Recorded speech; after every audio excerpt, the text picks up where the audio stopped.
Welcome to the Make Earth Great Again podcast. My name is Josh, and today we are joined with a very special guest, Mrs. Betsy Wurzel. Betsy, how are you today? I'm great, Josh. How are you doing?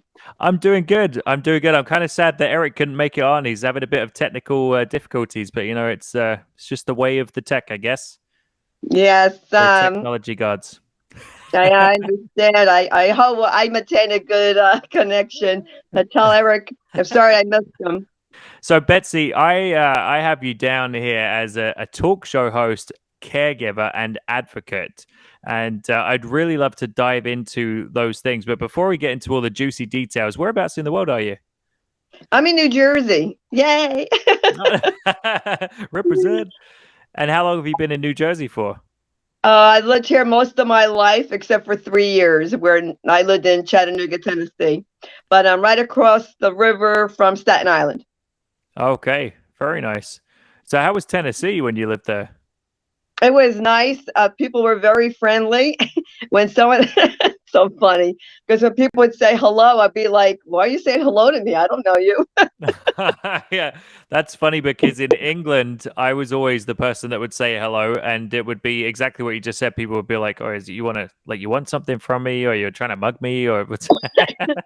Yeah, I was like not used to that. Or, they say Southern hospitality, which is true. I mean, you go over someone's house and they want you to stay overnight. I'm not used to that at all. That's pretty cool, though. So there's obviously a nice vibe over there. People are typically friendly. Have you ever been to Canada? Yes, we did drive through Canada. We went to visit my husband's sister who lives in Duluth, Minnesota. That's about, 1981.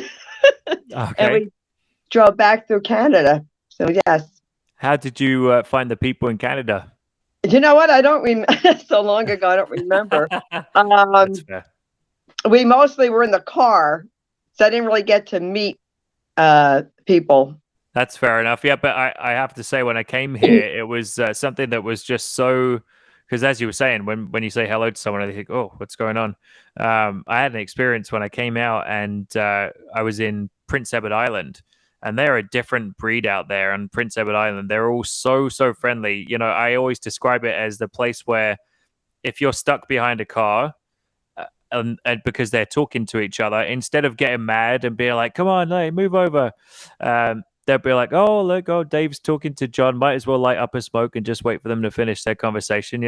It's just such a different pace out there. So there's so much to talk about because I know that when we were doing our discovery call, you have quite a passionate story which kind of led you into being a talk show host, and I really love to kind of get into that as well. So before we do that, you said that you were driving with your husband. Who's your husband?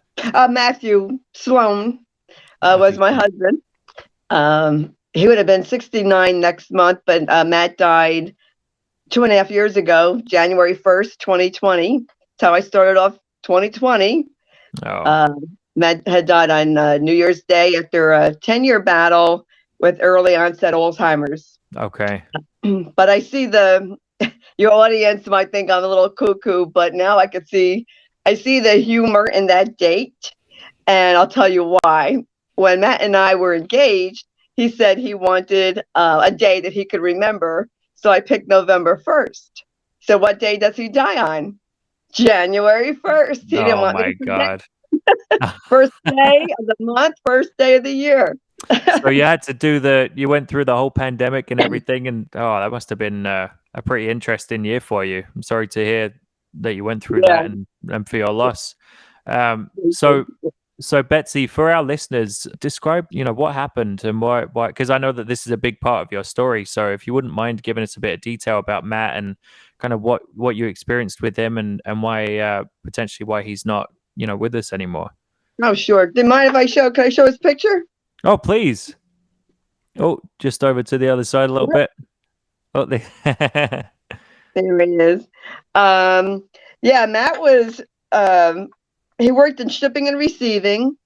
He was very active in our church, Sunday school teacher, deacon, trustee. He was a good dad, good husband, great worker. They loved him at work. And he started having problems at work, doing his job and knowing things around town and just even ordering food at McDonald's. And Matt was 56 when he was diagnosed with early onset Alzheimer's. Okay. But they didn't want to say that he had early onset because of his age. And 12 years ago, they didn't know what they know now. Matt's mom and her family had Alzheimer's. So it was in the family. He was just the first to have it early. And I had a fight. I had to be an advocate for Matt. And I had to put my foot down and say, because first he was misdiagnosed with depression. Well, actually, who wouldn't be depressed, right, Josh? You can't do your job. You don't know where things are in your house. It has to be frightening and sad.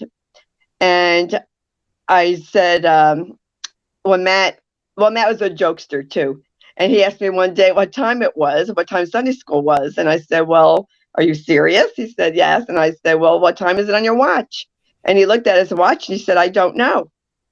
I said, you mean you can't tell time? He said, no, I can't. That's not depression.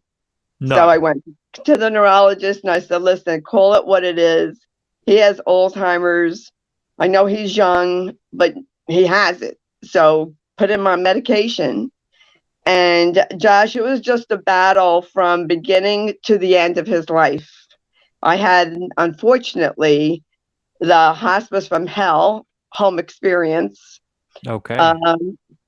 And just a battle. And if I could just tell your audience, educate yourself on your loved one's illness. If you have an illness, knowledge is power. You have to be an advocate. You have to speak up when there's an injustice. You have to follow your gut instinct. I always follow my gut instinct. And if something's not right, we have to speak up. And I did. So was that the first time that you experienced that he was having issues, or when can you pinpoint? Was there a moment when you could suddenly pinpoint, okay, there's something definitely going on with him, or was it kind of just a slow progression, or how did that kind of happen? You know what? Looking back at hindsight, which is always 20/20, right? Mm-hmm.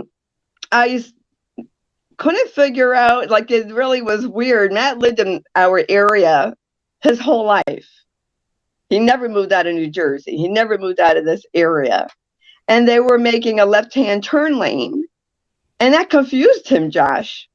He'd avoid it. And I would say, Matt, what's your problem? You just go straight. They only do that left-hand lane. You don't go left, you go straight. And that just confused him. I couldn't figure out why until later on. And he didn't know where to put the recyclables. He didn't know where things were. He was driving in between two lanes. He didn't know it. Unknown to me at the time, he was having difficulty at work. And it really showed itself in 2009, November of 2009. I was in the hospital for 2 weeks. And during that time, my son said to me, my son Josh, I have a son Josh, he said to me, I had to help Daddy order at McDonald's. I said, what do you mean you had to help Daddy? He didn't know what to do. I said, well, that's interesting.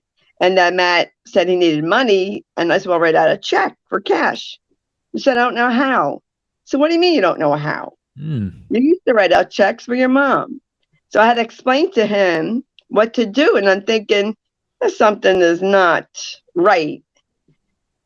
I don't know if you had this in Canada, but in the US, we have HIPAA laws. Okay. And so his employer could not tell me anything. Oh. And so I only knew a little bit because Matt's coworker went out on a limb and just told me a little bit and told me to take Matt to the doctor. Matt didn't tell me that his employer told him to go to a doctor, a neurologist. And Matt happened to have to go in the hospital in December of 2009. And I told his doctor, I said, Matt's having memory problems. And he blew me off. Why? No, he can't. He's too young. And then, of course, at work, and we were really very fortunate, Josh, that my husband's employer knew there was a problem. They didn't fire him. they knew something had to be wrong with Matt. Right. And he worked there 14 years. They loved him.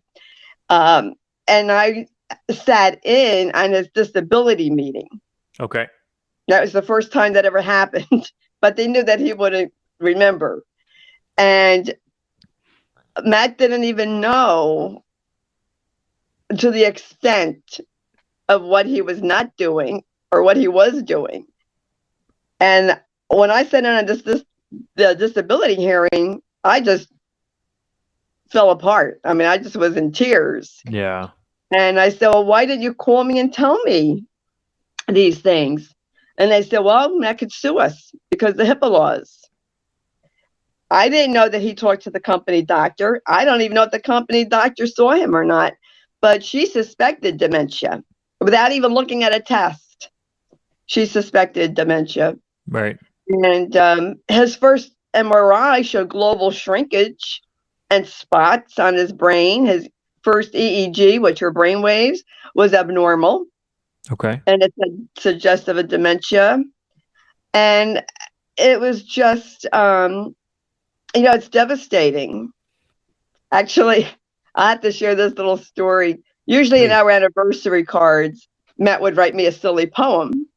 And it was the 29th anniversary, and he didn't write me a poem. I thought maybe he was mad at me. He wasn't mad. He just couldn't do it. Oh. Or, like I gave him money to buy me Christmas presents, and he hardly brought me anything. And I was like, well, why didn't you buy gifts? He couldn't do it.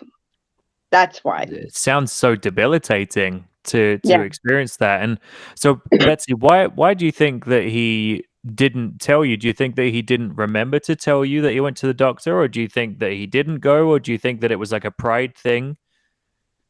I think by the time he got home from work, he didn't remember what happened at work. Right. I went with him to the doctor, to the neurologist. I took him for neuropsychological testing. This really makes my blood boil. The neuropsychologist said that he couldn't possibly be that bad, and said that there was something else wrong with Matt, that Matt wasn't cooperative. And I know Matt was no angel, and I know I had told him before, be cooperative. And he said, Betsy, I was. She didn't believe me that I did not know, I didn't remember what she just showed me. And I've heard this from other caregivers, that the tester blames the patient. And I didn't know 12 years ago what I know now. They didn't have the information 12 years ago. And yes, he was that bad. And yes, they can be. And why are you blaming the patient? When I think back, I mean, if I knew back then what I know now, I would have yelled at her. Yeah. Excuse me. It's just a shame that when they don't believe a patient. And that's another thing I'll tell your audience, Matt. I highly recommend going to a doctor that listens. If they don't listen to you, they don't take you seriously, find another doctor. And if you don't have peace about it, go for a second and even a third opinion. It's getting very difficult to find doctors nowadays, because I work in a retirement home, and I actually deal with residents who have dementia, Alzheimer's, and Parkinson's, and lots of other, neuro cognitive decline. Thank you. And I often, obviously my role is I'm basically a triage for people that are coming into the retirement home. So I meet with the families often, and I meet with people, and I get a lot of feedback on how difficult it is to cooperate with doctors nowadays. And not saying that that's every doctor, but people are saying our doctor retired and the new one is awful, or we couldn't find somebody and they had to go to a walk-in clinic, and then they don't actually know the patient. So it's really interesting that there seems to be a mass exodus of doctors currently. If you're a doctor and you're listening, we need you. You have a very big role on the planet. So Matt's doctor, so they just kind of, they blamed him. Then they said that it was his fault. The neuropsychologist did, not the neurologist. Right. And even the psychiatrist, they even took him to a psychiatrist, and he goes, do you know that this MRI says that he has global shrinkage? Do you know that the brain wave says suggestive of dementia? He has dementia. And I said, well, try telling these other doctors that, because they don't believe me. And, the antidepressants, of course, weren't working because that wasn't really his problem. Yeah. What was life like when you found out that he had this diagnosis then? Because obviously you would have probably had to have made some adjustments. Yeah. Did he continue to work with their exceptions made, or like things that they could do to help him out at work? Or did he have to leave work? Like what did life look like? Yes, he had here in the States. I know it might be different from Canada. He went out first on short-term disability. Okay. He said, we're going to put you out on short-term disability, find out what's wrong, and if you get to be okay, you could come back. But of course, that wasn't the case. And then he went out on permanent disability, and it was an adjustment to have him at home all day. Of course. And what were you doing at that point? Well, I was working, so it was adjustment having Matt at home. And, in the beginning, he was okay. And he was okay to take walks and, be by himself. And he didn't need as much supervision. But he had trouble driving. And I had to take his car away. Right. Which is very heartbreaking. And Matt was really mad.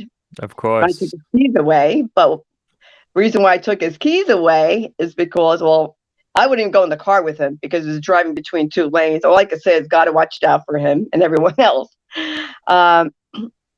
He told me, he goes, I had a little difficulty backing in the driveway. I have a little scratch. I said, okay. I go home, Josh, not a little scratch.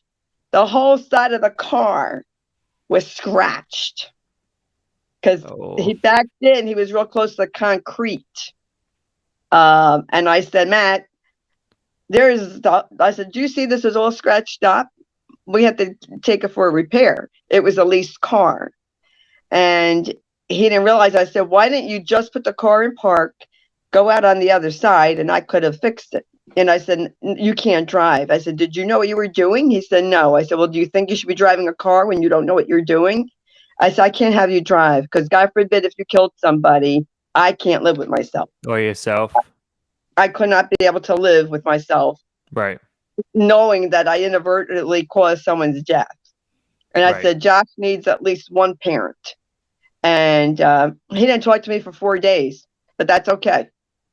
Then he, came around, and I cried when they took his car away.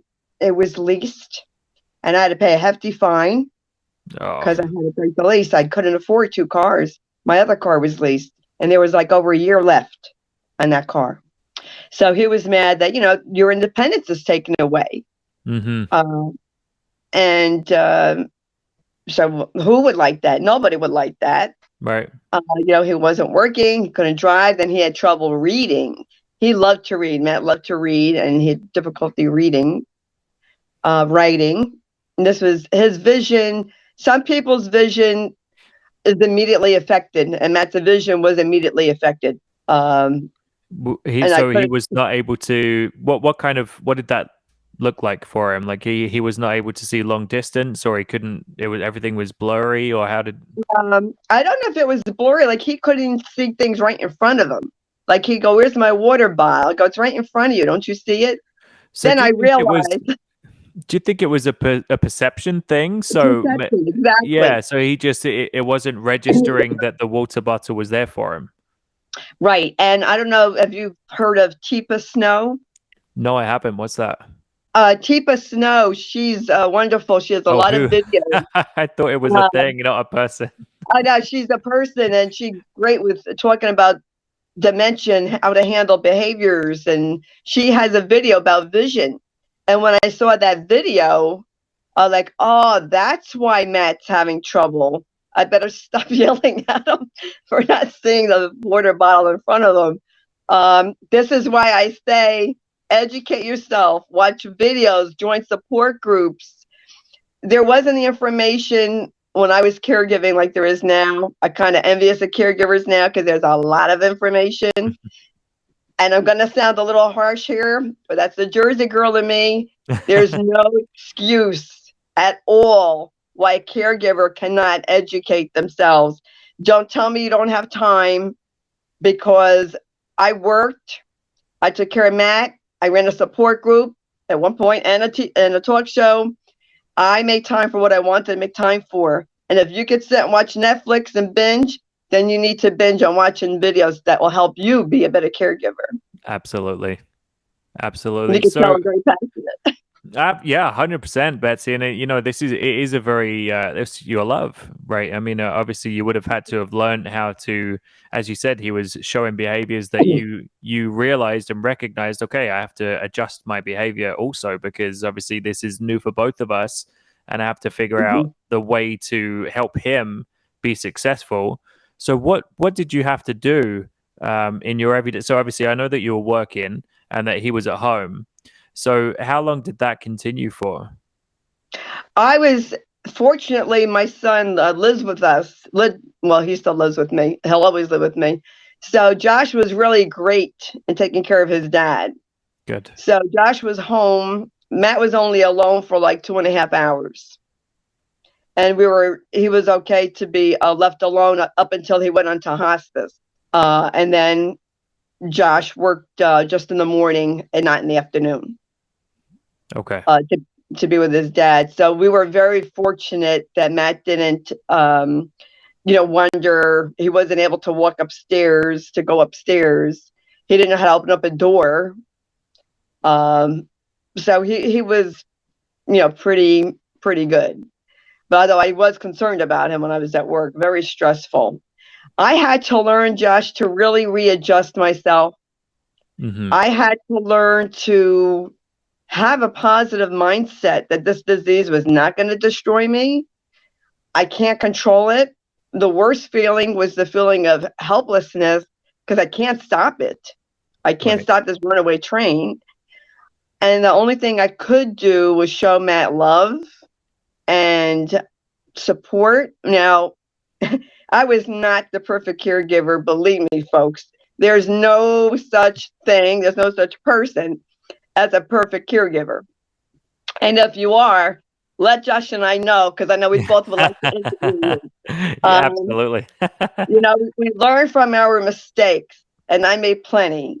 And I tell you what, I went crazy. 2014, I got on Facebook, and I went nuts, joining support groups and finding people who were going through the same thing. I went, and I highly recommend counseling. I went for counseling when Matt was in the middle of his journey, because I was on the verge of a nervous breakdown, because I was working and I was snapping at people and the kids at work, and I didn't realize it, because I thought I had to be the superwoman and be strong all the time. Well, I'm going to tell your audience, folks, you can't be strong all the time. That's old school nonsense. We're human beings. We have emotions. We feel. It's okay to cry. It's okay to have a meltdown. Doesn't mean you're weak. Doesn't mean you're weak if you go for counseling. And that's for men too, because there are men caregivers. And men, because of the way society has it, men aren't allowed to show emotion. Well, that's another old school nonsense. Right. I didn't like it when people told me to be strong. I didn't like it when they told Josh to be strong. You don't have to be. That's and I'm a big mental health advocate also, but we don't have to be strong 24/7. It's impossible. There was a quote that I heard, which is it was actually somebody in the self-development world, and they really helped me, because I was feeling sorry for myself at one point. I was really down and out, and I thought that life was never going to get better and all this kind of garbage. And she said to me, "You can visit Pity City, but you must never live there." And that really just hit home. And I thought, you know what, that is such a great phrase and a great outlook. It's like, it's okay to go and visit that place of, woe is me and everything's whatever, as long as you don't stay there. As long as you continue to get back up, you continue to make the changes, and you continue to grow. you'll actually find that you don't visit Pity City as much as you used to, because now you're taking actual steps in order to get out of it. So as a caregiver, I can imagine that, yes, it's a very stressful. I mean, as I said, I deal with it a lot. I have people coming into my office, and it's all, everyone has their own unique story, but really there are patterns in the ways that people's lives are formulated around this terrible disease, and the way that their life is shaken up, and they have to make adjustments. So I often see caregiver burnout. Yes. I see people blaming themselves. Yeah. People, they feeling guilty because obviously putting somebody into a home, they're Yes. thinking, I can't believe that I'm doing this. And even when there's confusion and you're having a conversation with somebody who's not quite understanding where you're coming from, and they're saying, my mum's going to come and pick me up, you have to make adjustments for those conversations. It's like, you can't be like, well, no, your mum died 20 years ago, because that would trigger the person, and they would think, and then they all of a sudden are on a whole different strain of conversation. Whereas if you say, oh, tell me about your mum, you have to redirect. What was she like? What was her favorite book? What did she used to do? Anyway, do you want to? There's music going on in the thing. Do you want to come and enjoy some music? But sometimes people can't. They just feel guilty, and it's so heartbreaking, because it's the person that you love, right? So you don't want to mislead them or do the wrong thing by them. But I think the main thing is, if you're acting with love, then it's very difficult to make a mistake. But I would say what you said is actually one of the mistakes that you could make, is to not educate yourself. And I do agree with that. I think it's important to learn as much about, if you truly care about the person, you really have to put some work in and learn how you can set them up for success. 100%. Yes. And you know what, Josh, it's funny that you said about what your the person said to you, because my counselor said to me, he said, Betsy, you want a pity party? Set a timer for 15 minutes, have your pity party, and pack it up and move it along. Yeah, let's get this thing going. Yeah. Yeah, that's great. And you know what, Josh, when my mom, not my mom, my mother-in-law, she had Alzheimer's first. I didn't even know what it was. Right. It wasn't talked about back in in the 70s and 80s. So I didn't handle her hallucinations or sundowning properly, because I did not know. There was not the information available. By the time Matt got to hallucinating, I was educated. I knew what to do. I told Josh what to do. And what did you have to do? And actually, Betsy, you know what? Sorry to interrupt there. For the people that are listening who don't know, what is sundowning? And then maybe let's touch on what you have to do to kind of help the person who is experiencing that. A sundowning, they say, usually happens like later in the day, and their brains are tired. They get very tired for all the work that our brains have to do. It's harder for someone with dementia. So they get irritable at that time, more irritable, and they might start hallucinating. They might think that a tree is a person. They might see shadows. Some people get very agitated. They say they want to go home, and telling them they're already home doesn't help. Trust me. Right. And everyone is different with the sundowning. My mother-in-law got very angry and would have temper tantrums, and that's when she really started to hallucinate. Matt didn't have sundowning that bad, but as he got progressed, especially towards the end, he had a lot of agitation and hallucinations. But I believe that's because he was dying. And when they see their deceased loved ones, please don't tell them that they died. Just go along with it. Matt would tell me, oh, my dad stopped by today. I go, that's nice, Matt. How's your dad doing? Oh, he's doing good. Good. Tell Don I said hi. And his brother, he told me his brother came to visit, his mom. And I would say the same thing. Matt, everyone hallucinates differently. So, and when they hallucinate, they actually believe what they're seeing. Absolutely. And for you to argue with them, you're going to cause both of you very much stress, and you're going to escalate the situation to violence. Yeah. It could lead to violence. when Matt was agitated because he thought men were in the house and the men were going to hurt me and the men were hurting him. He would say the men were sticking sticks in his head. And I said, okay, Matt, I'm sorry that this happened. Josh and I are going to kick everybody out. Are you sure? Yes. So you have to redirect and reassure. Constant reassurance. And, I thought I would never suffer from caregiver guilt, but I did. I call it unjustified guilt. I think all caregivers go through that. What happened? I felt really guilty for 1 year. I asked Matt to forgive me because I picked out the hospice from hell. Not a good hospice experience. I felt that Matt suffered more than was necessary because they didn't listen to me. But they heard my mouth. Oh, yes. They knew I was not happy. They heard you. They just didn't listen.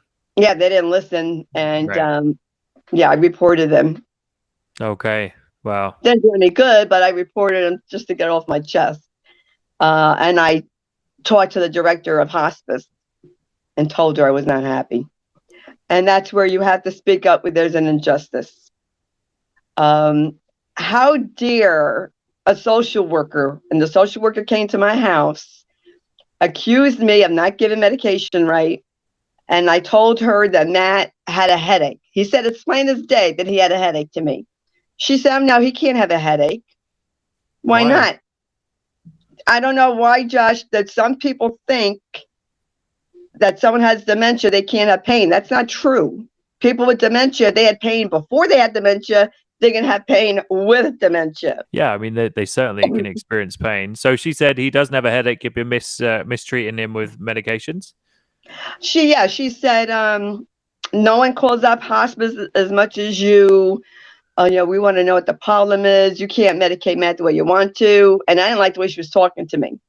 I said, whoa, you need to tone down how you're talking to me because I do not like how you're talking to me. I said, I worked as a licensed practical nurse. I know how to give medication. So you need to change your attitude towards me. I'm not talking to you like that. I said, well, I think you are, and you need to stop. Right.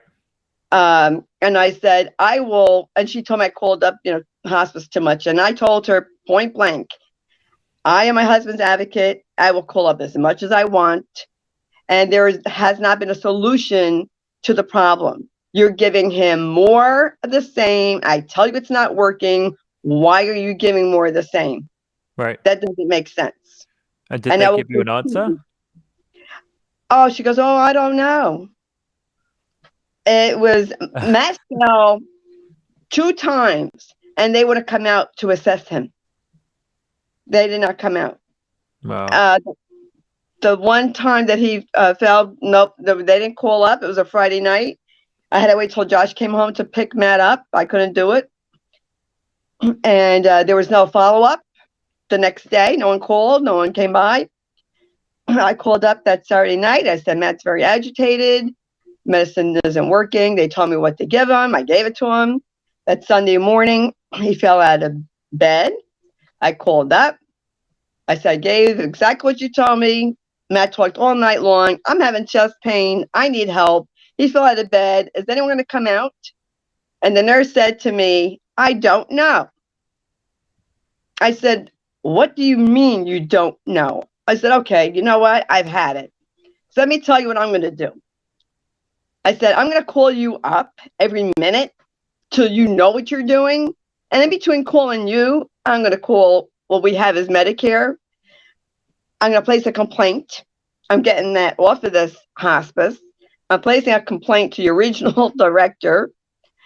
And I'm going to, I'm not happy. And she said, oh, don't do that, Mrs. Sloan. That's my married name. She goes, I'll call it my nurse manager and see if he could come up to the hospice unit in the hospital. And he did. He did go up to the hospice unit later that day. And after 2 days, they said to me, you said he doesn't know. After 2 days, they said to, and they had somebody sitting with Matt. And they said to me, "Oh, now we see what you're talking about, Betsy." Really? Oh, okay. Why would I make it up?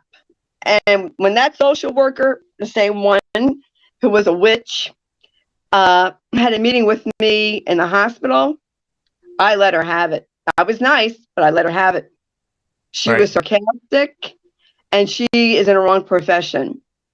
And I told her, you need to believe a patient when a patient says that they're in pain. How do you know if they're having a headache or not? How do you know what a dying brain feels like? Right. You don't know. We don't know.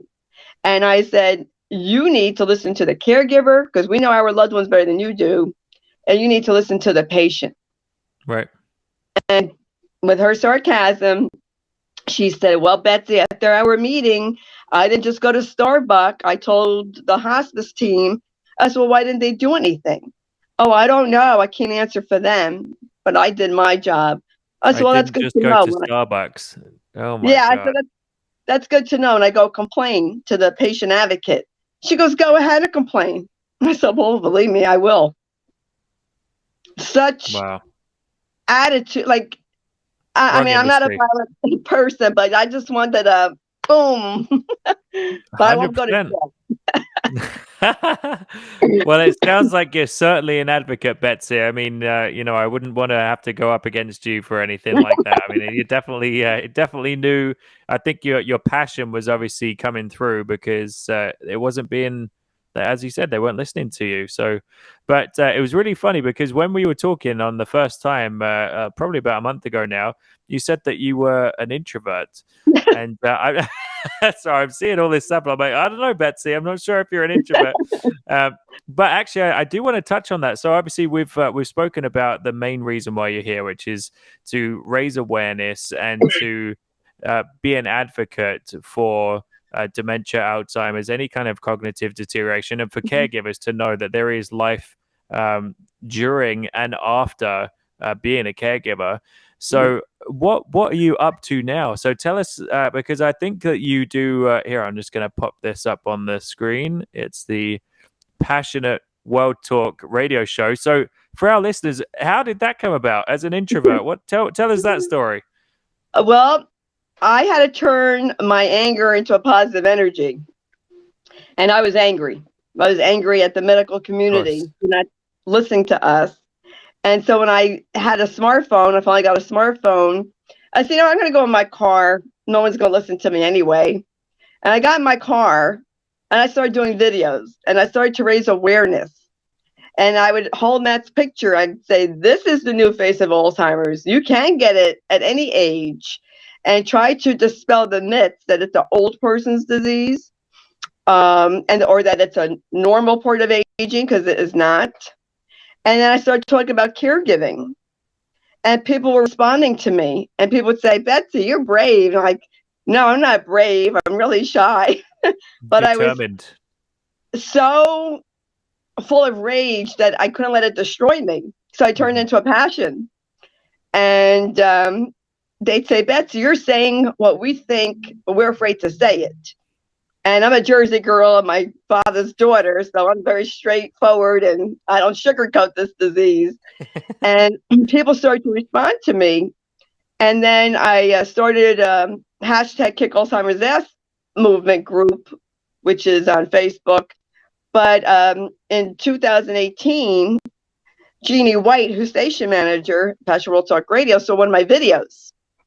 And she said I had to contact her. So she interviewed me on her show, and she was starting a show for caregivers. And she asked me to speak weekly. And I said, sure, but I'm not a professional speaker. She said, that's fine. And then after 13 or 14 months, she said, Betsy, you should have your own show. I said, I can't do that. I can't interview people. And she goes, yes, you can. You'll learn. You can do it. And I can't believe that I have actually I'm doing it. And that it's weird. Like, I get stage fright right before I hit that microphone, Josh. But then I'm fine. But I just, I found a purpose. And, meeting Jeannie White really gave me more of a purpose and I have an outlet. And my mission and vision is to help people to know they're not alone. Everyone thinks they're alone Mm-hmm. and how they feel. I thought I was alone, and I don't want anyone ever to feel alone during caregiving or after. And that's why I created my group.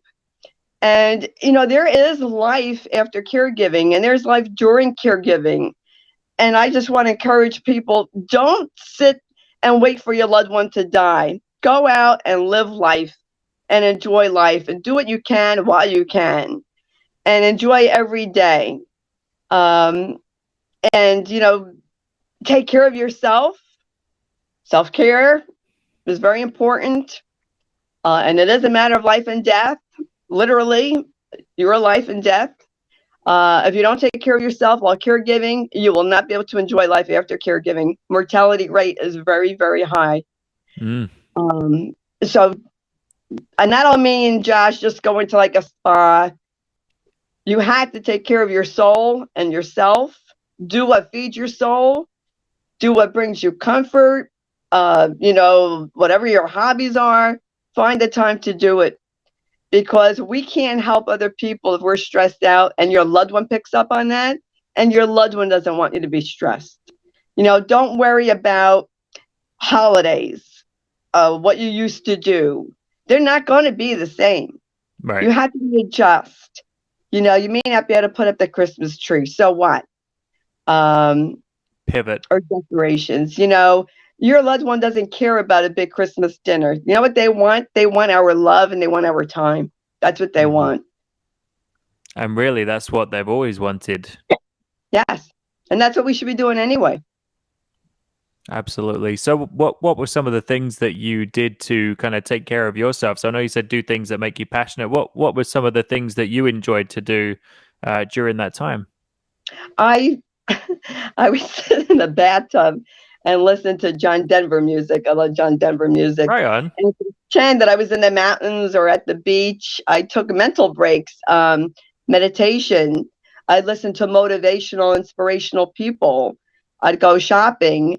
And talking about guilt, I would feel guilty spending some time by myself when I figured I should be with Matt. But folks, you got to recharge your batteries. They have to. And I said, you know what? I do need to recharge. It's beneficial for all of us if I recharge. Absolutely. And, I would take naps if I could, watch a TV show. Yeah. I would find something. Good. I'm happy to hear that. So, Betsy, with the talk show, is it primarily focused on mental health, or is it more cognitive deterioration? Like, what's the theme of the actual talk show? Well, it depends on the guest. I talk to a variety of people on a variety of topics. I'm a big mental health advocate. I have done mental health shows, and I just did a show, it's not released yet, about domestic violence. I've talked to doctors about different diseases. I've talked to, it's really, I don't know if it's a coincidence, a lot of inner healing this year of guests about self-healing and about, letting go of things. Matt must have known I needed that and sent these people my way. I did a lot of inner healing this year, thanks to my guests. So I'm very grateful and blessed. So it depends on the guest. I could talk to anyone about anything. Perfect. And where's the best place for people to find you? So we've got I got your Facebook here. So for the listeners, it's Betsy, the letter E, Wurzel, Wurzel. And then you're also on LinkedIn. LinkedIn, Betsy E. Wurzel as well. And then I believe your email address is sloanbetsy31@gmail.com. So SLOANBETSY31@gmail.com. And what types of people are you hoping to hear from? You know what? I hope to hear from people that, need support. And my Facebook group is #Kick Alzheimer's Ass Movement. I don't care what your background is. I welcome people from all walks of life. You don't have to be a caregiver. You could come just to be educated, because there's like, as we get older, and I am a baby boomer, either you're going to be a caregiver, you're going to need one. So you're going to need to be educated. And where you can hear my show, I'm on Apple, Spotify, Spreaker. Awesome. A lot of different platforms, Amazon Music, iTunes. So you're pretty much everywhere. Yes, I'm all over. It's really funny because I don't like the sound of my own voice. Oh, really? I think you got a great voice. Thank you. And yet I'm a talk show host, so go figure that out. It's funny because when I was doing the videos, my mom, occasionally she would see it, and she would say to me, "Betsy, when did you get like that? Like, what happened?" I found my voice. Alzheimer's took away Matt, but I did find my gifts, my passion, my voice at the age of, I started to flip my beliefs at the age of 60. I'm 64, and I've never felt better about myself. And I'm very grateful. I'm very blessed that I made it through caregiving with some minor issues, but my health, mentally and physically, are in pretty good shape for what I went through. 10 years of caregiving. And I would say so. I thank God. I had to give God the glory and the praise, because it was His strength that saw me through. I'm a believer, and I just had to say that. Absolutely. That's beautiful, Betsy. Well, listen, it's been an absolute pleasure to have you on the show. I've really, really enjoyed being educated myself as well. I know there's so much to it. And for our listeners, if you're still listening, we love you. Thank you for sharing your time with us. And definitely go and check Betsy out. Just reach out if you're curious about dementia, Alzheimer's, if you just want some support, if you want to find out a little bit more about it, or maybe you are looking for some things for yourself. Maybe you're experiencing a little bit of burnout, or maybe you're experiencing a little bit of some symptoms that have been mentioned. Definitely reach out. Don't do it alone.